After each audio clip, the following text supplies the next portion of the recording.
मेटाबॉलिज्मो TV में आपका स्वागत है। चयापचय और स्वास्थ्य के बारे में सही जानकारी का आपका स्रोत। मोटापा, डायबिटीज और कैंसर। मैं फ्रैंक सुआरेज हूं, मोटापा और मेटाबॉलिज्म का विशेषज्ञ, और आज मैं यहां कुछ सवालों के जवाब में आपको समझाना चाहता हूं मेटाबॉलिज्म टीवी में, और आप हमें मेटाबॉलिज्म टीवी पर लिख सकते हैं।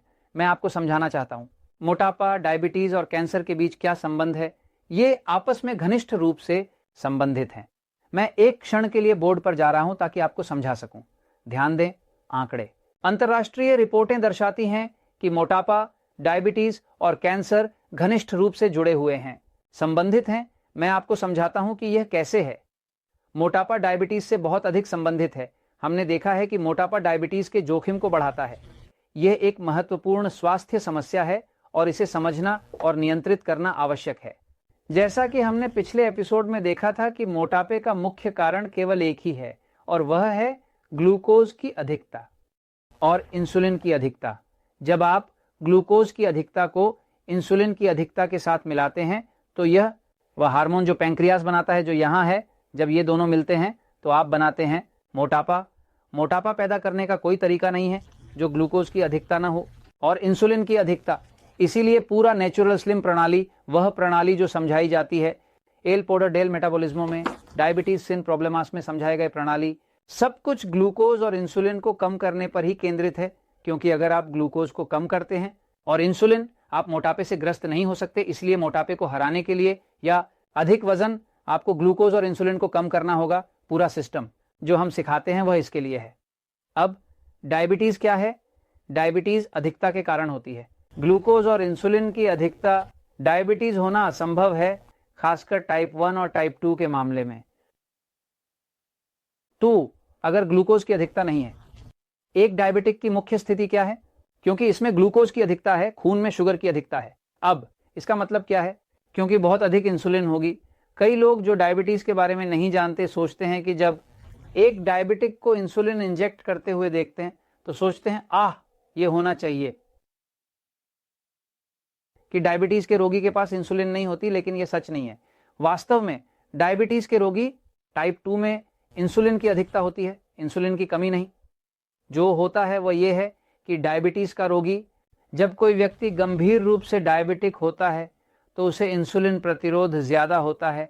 और प्रतिरोध, इंसुलिन का मतलब है कि कोशिकाओं ने इतनी इंसुलिन और इतनी इंसुलिन प्राप्त की है, और इतनी ज्यादा इंसुलिन और इतनी ज्यादा इंसुलिन कि वे अब इसे स्वीकार नहीं करते और प्रतिरोध पैदा करते हैं। यानी कि डायबिटीज के रोगियों के बारे में ये पहले से ही जात है कि डायबिटीज के रोगियों में ग्लूकोज और इंसुलिन की अधिकता होती है। टाइप 1 डायबिटीज का रोगी अलग होता है, क्योंकि टाइप 1 डायबिटीज में पैंक्रियास पहले से ही एक ऑटोइम्यून स्थिति के कारण क्षति और पर्याप्त इंसुलिन का उत्पादन नहीं करता है। डायबिटीज का रोगी टाइप 1 में केवल ग्लूकोज की अधिकता होती है, इंसुलिन की अधिकता नहीं। लेकिन बड़ी अधिकांश डायबिटीज रोगी टाइप 2 डायबिटीज के होते हैं। तो मूल रूप से मोटापा और डायबिटीज वे घनिष्ठ रूप से संबंधित हैं, क्योंकि दोनों स्थितियों के एक ही कारण होते हैं, वही होने के कारण है। ठीक है, अब इसका कैंसर से क्या संबंध है? अच्छा, तो यहां पर हम फिर से चलते हैं। कैंसर एक प्रकार की कोशिका से बना होता है, जो एक कोशिका जो बड़ी मात्रा में ग्लूकोज की आवश्यकता होती है। शरीर की कोई भी कोशिका उपभोग नहीं करती ग्लूकोज तेजी से, जैसे कि अधिक भूख के साथ और अधिक गति से और अधिक आवश्यकता के साथ। कैंसर, यह अनुमान है कि कैंसर ग्लूकोज को सामान्य कोशिकाओं की तुलना में 7 गुना तेजी से उपभोग करता है शरीर में। यानी जब शरीर में कैंसर होता है, एक ट्यूमर, वह ट्यूमर जैसे कि ग्लूकोज को शरीर की बाकी सभी कोशिकाओं की तुलना में 7 गुना तेजी से उपभोग करती है, क्योंकि कैंसर पूरी तरह से ग्लूकोज पर निर्भर करता है। अब क्या होता है कि कैंसर बढ़ता है, फैलता है, पुनरुत्पादन करता है, फैलता है और मेटास्टेसिस में प्रवेश करता है बहुत अधिक आसानी से जब इंसुलिन है, क्योंकि इंसुलिन एक हार्मोन है जो एनाबोलिक है। एनाबोलिक का मतलब है कि ये एक हार्मोन जो प्रजनन करता है, जो कोशिका विभाजन बनाता है, जिसे वे कहते हैं माइटोसिस। यानी कई प्रकार के कैंसर होते हैं, स्तन कैंसर, प्रोस्टेट कैंसर, विभिन्न कैंसर, जहां डॉक्टर को इंसुलिन को ब्लॉक करने की कोशिश करनी पड़ती है, क्योंकि इंसुलिन वह हार्मोन है जिसे अग्न्याशय बनाता है, जो ग्लूकोज को अवशोषित करने के लिए उपयोग किया जाता है।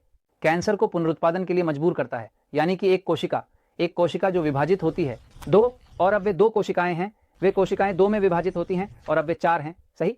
और कैंसर की वह तेजी से होने वाली पुनरुत्पत्ति और भी अधिक तेज हो जाती है। और इंसुलिन, क्योंकि इंसुलिन एक हार्मोन है जो नई कोशिकाओं का निर्माण करता है। नहीं तो मूल रूप से इसके और इसके बीच क्या संबंध है?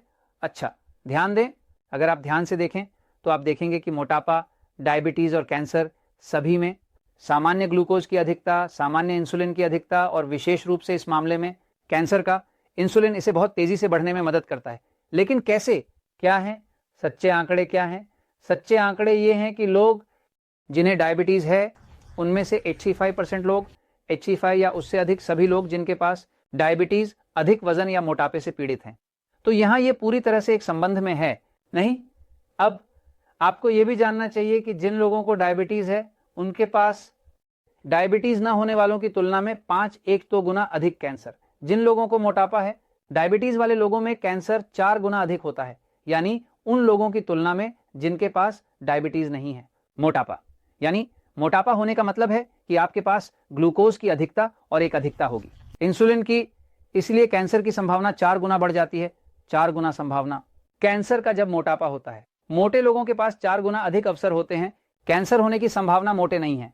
डायबिटीज में 5-1-2, डायबिटीज न होने वाले लोगों की तुलना में कैंसर होने की संभावना अधिक होती है। तो मूल रूप से अगर आप ध्यान दें तो ये सभी बीमारियां अलग अलग हैं। यह एक स्थिति है जो ये मोटापा है, ये एक बीमारी है, ये दूसरी बीमारी है, लेकिन वास्तविकता यह है कि सभी इन कारकों में समानता है, ग्लूकोज की अधिकता, इंसुलिन की अधिकता। इसलिए यदि आप कैंसर से बचना चाहते हैं या आपके रिश्तेदारों में कैंसर है, कैंसर की विरासत है, तो सबसे पहले जो करना है वह यह है कि आपको हर तरह से वजन कम करने की कोशिश करनी है, न कि अधिक वजन। इस प्रकार के सभी तनाव से मुक्त होने के कारण, क्योंकि यह शरीर को मजबूर कर रहा है कैंसर विकसित करना और डायबिटीज से बचना है। बेशक इसे रोकना बेहतर है, इससे बचना होगा। अगर आपके पास पहले से ही पेट है, अगर आपके पास पहले से ही तोंद है, अगर आपका पेट बड़ा है, यह खतरनाक है, क्योंकि जब शरीर में वह बड़ा पेट होता है, वह बड़ा पेट और भी ज्यादा खतरनाक हो सकता है, क्योंकि यह काफी अधिक समस्याएं पैदा कर सकता है।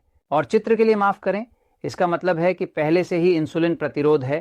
प्रतिरोध, वह इंसुलिन प्रतिरोध ही मोटापे का कारण है, वही डायबिटीज का कारण है, और वह पहले से ही आपको कैंसर के रास्ते पर ले जा रही है। इसलिए अगर आपका पेट निकल रहा है तो यह समय है कि आप कुछ करना शुरू करें सम्मान के साथ।